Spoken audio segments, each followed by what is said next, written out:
CM Jagan దుర్మార్గపు పాలనలో AP 30 ఏళ్లు వెనక్కి వెళ్లిందని టీడీపీ అధినేత మాజీ సీఎం చంద్రబాబు నాయుడు మండిపడ్డారు.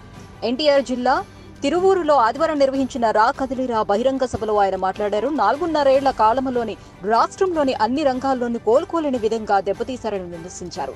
జగన్ పాలనలో రాష్ట్రంలోని నాతో సహా ప్రజలందరూ బాధితులేనని అన్నారు. ఓ పక్క హైదరాబాద్ వెలిగిపోతుంటే ఇక్కడ అమరావతి వెలవెలబోతుంది అని అంటూ ఆవేదన వ్యక్తం చేశారు. దీనికి కారణం జగన్ రివర్స్ పాలనే అని ప్రజలు గుర్తించాలని చెప్పారు. ఓ వ్యక్తి వల్ల ఓ రాష్ట్రం, ఓ తరం ఇంతలా నష్టపోయిన పరిస్థితి ప్రపంచంలోనే ఎక్కడా లేదు. ఓ అసమర్థుడు అధికారంలోకి వస్తే కొంతవరకు, అదే ఓ దుర్మార్గుడికి అధికారం అప్పగిస్తే తిరిగి కోలుకోలేని స్థితిలో నష్టపోతాం. ప్రజాస్వామ్యంలో ఎన్నో నిద్రలేని రాత్రులు గడిపాను. ఈ అరాచక పాలనకు చర్మగీతం పాడాలి అని పిలుపునిచ్చారు. టీడీపీ హయాంలో ఏపీ రాజధానిగా అమరావతిని ప్రకటించినప్పుడు సీఎం జగన్ మద్దతు పలికారని, ఇప్పుడు 3 రాజధానులంటూ మాట మార్చారని చంద్రబాబు దుయ్యబట్టారు. స్వయంగా ప్రధాని మోదీ వచ్చి అమరావతికి ఫౌండేషన్ వేశారని, ఇప్పుడు రాజధాని ఏది అంటే చెప్పుకోలేని స్థితిలో ఉన్నామని మండిపడ్డారు. ఋషికొండను బోడిగుండును చేసి 500 కోట్లతో ప్యాలెస్ కట్టారని విమర్శించారు. టీడీపీ అధికారంలోకి వస్తే రాజధానిగా అమరావతి ఉంటుందని స్పష్టం చేశారు. వైసీపీ పాలనలో రైతులు అప్పుల్లోని కూరుకుపోయారని, అసలు జగన్కు వ్యవసాయం అంటే ఏంటో తెలుసా అని ప్రశ్నించారు. టొమాటోకి పొటాటోకి తేడా తెలియని వ్యక్తి మన సీఎం అని ఎద్దేవా చేశారు.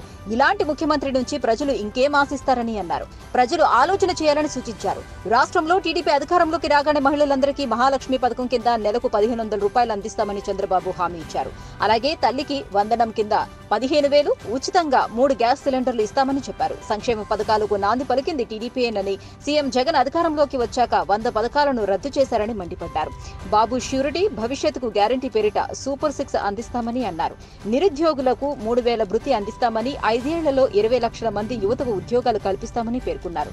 జైహో బీసీ కింద ప్రత్యేక చట్టాన్ని తీసుకొస్తామని, ఎస్సీ ఎస్టీ మైనార్టీలకు న్యాయం చేస్తామని స్పష్టం చేశారు.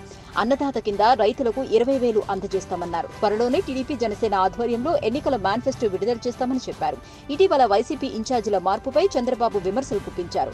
సొంత పార్టీ ఎమ్మెల్యేలను సీఎం జగన్ నమ్మటం లేదు, ఆయన్ను ప్రజలు నమ్మటం లేదు అంటూ ఎద్దేవా చేశారు. గతంలో ఎమ్మెల్యేలను బదిలీ చేసిన సందర్భాలు లేవని గుర్తు చేశారు. ఎమ్మెల్యేలను మారిస్తే ఓట్లు పడతాయా? మన ఇంట్లో చెత్త తీసుకెళ్లి పక్కింట్లో వేస్తే అది బంగారం అవుతుందా అని ప్రశ్నించారు. ప్రజలకు సేవ చేసిన వారికి వైసీపీ సీట్లు ఇవ్వటం లేదని అన్నారు. నన్ను, లోకేష్, పవన్ ను దూషిస్తేనే టికెట్లు ఇస్తున్నారని పేర్కొన్నారు. గుంటూరు ఎంపీ టికెట్ పేరుతో మాజీ క్రికెటర్ అంబటి రాయుడును మోసగించారని, ఆ టికెట్ మరొకరికి ఇవ్వడంతో ఆయన వైసీపీ నుంచి బయటకు వెళ్తున్నట్లు ప్రకటించారని అన్నారు. ఈ విషయాలు ప్రజలు గమనించాలని సూచించారు. టీడీపీ శ్రేణులు, కార్యకర్తలు ప్రజల్లో చైతన్యం తీసుకురావాలని పిలుపునిచ్చారు. Please subscribe Pragna Media. Please like, share, subscribe to Pragna Media. Pragna Media, please do like, share and subscribe. Please subscribe to Pragna Media. Please like, share and comment if you like the video. Pragna Media.